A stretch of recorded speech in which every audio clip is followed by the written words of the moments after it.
matin, quand j'écoute les petits oiseaux chanter, là, ça c'est le bonheur. Non, mais au matin, là, quand je suis dans mes fraises, j'y reste très bien toute la journée. Oui, écoutez, ouais, c'est gai, petit moment de pause.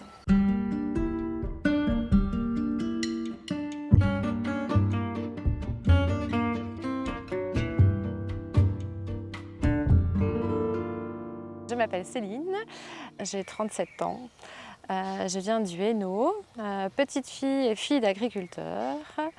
J'ai fait mes études à l'école agricole à Ciney en agronomie. Et puis j'étais passionnée par les ventres ronds et j'ai fait 4 années de sage-femme. Puis j'ai eu 6 enfants. Pendant l'école d'agriculture, j'ai rencontré mon mari. Puis pendant mes grossesses, j'avais quand même envie de participer à son projet agricole, mais il fallait que je me trouve un boulot. Et donc du coup, on s'est dit qu'on allait se diversifier. Et on a commencé par les fraises il y a 10 ans. Et puis les clients ont trouvé ça chouette, on me demandait s'il n'y avait pas autre chose. Et donc je me suis formée à faire du yaourt, de la glace. Et voilà, ça s'est enchaîné assez facilement. Donc la ferme ici, c'est une ferme mixte, vraiment au niveau bétail, c'est des bovins essentiellement.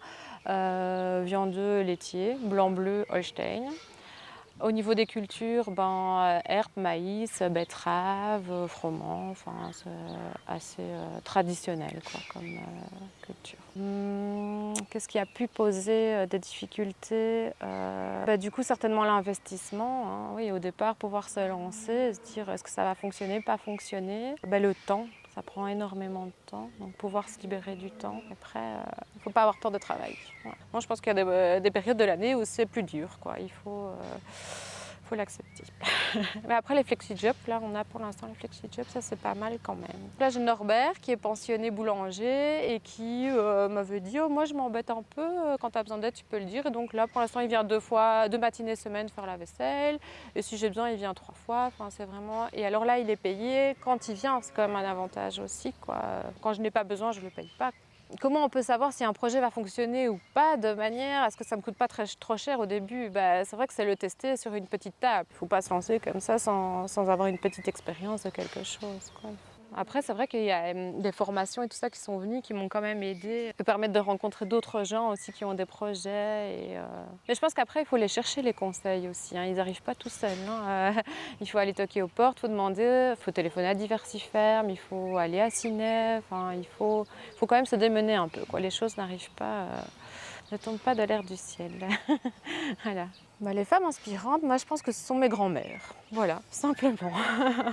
Ces femmes qui finalement étaient à la maison mais qui faisaient tellement de choses. Je pense à ma grand-mère, 6 enfants, qui faisait son pain, son potager, qui faisait son linge, qui repassait, qui faisait de la couture et qui menait ça de front. Elles étaient oubliées mais elles étaient tellement courageuses. Je trouvais ça formidable le savoir-faire qu'elles avaient peut-être. Oui, elles savaient faire plein de choses. Je pense pas qu'être une femme m'a posé plus de freins, mais je pense que je n'ai pas le même boulot que mon mari. Enfin, je ne me verrais pas conduire un tracteur, attraper des taureaux. Enfin, je n'ai pas la capacité physique. Donc moi, j'ai vu ça sous un autre angle, de transformer. Je crois que moi, si c'était moi, j'aurais des animaux plus petits. J'aurais peut-être des brebis ou des chèvres, mais quelque chose que je me sente d'attaque, quoi. Je pense que je suis reconnue, oui, si. Ça peut peut-être être un peu déroutant au début. Je pense que peut-être qu'un peu mon beau-père s'est peut-être dit au début mais qu'est-ce qu'elle fait elle? Je sais pas, j'imagine, quoi. Mais au bout du compte, quand ils voient que ça fonctionne et que voilà, ils sont partants et ils sont là pour aider. Dans le monde agricole masculin, les mentalités sont dures à faire changer. Ça se passe de génération en génération. On est obligé de regarder ce qui a été fait dans le passé, puis les investissements ont été faits pour plusieurs générations parfois et c'est pas facile de tout changer. Il y a moyen que la femme arrive aussi à trouver sa place.